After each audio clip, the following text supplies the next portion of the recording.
tatalakayin natin ngayon ay kung paano ang koneksyon ng busina sa mga sasakyan.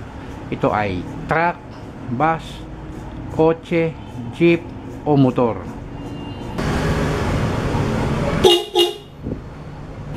Halika, umpisahan na natin.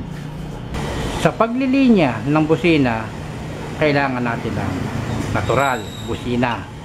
Dalawa, pares na yan pag bumili kayo. Gagamit din tayo ng switch para sa busina. Itong switch na ginamit ko, pang busina talaga ito. Yan, dalawa yung kanyang koneksyon nandun sa likod.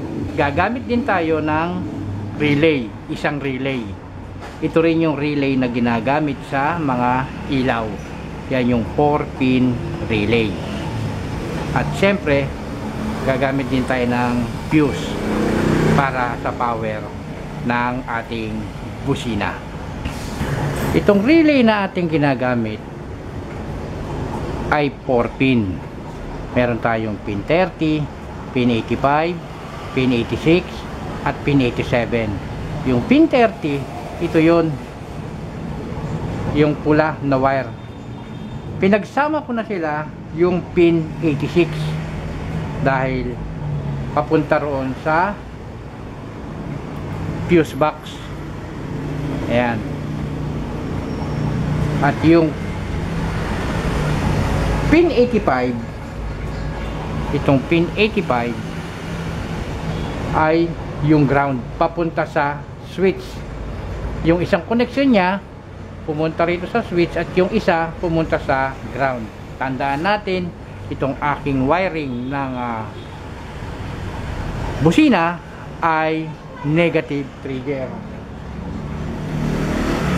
At sumunod yung pin 87. Yung pin 87, ito yon, orange, pumunta sa busina.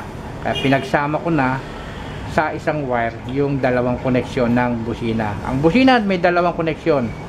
Merong wala naman siyang polarity kahit magkabaliktad, yung positive at negative. Walang polarity yan.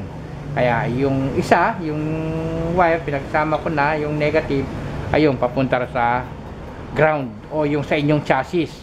Dito sa akin, bus bar. Dito kumukuha ng ground lahat ng kailangan sa busina. Ngayon, subukan na natin.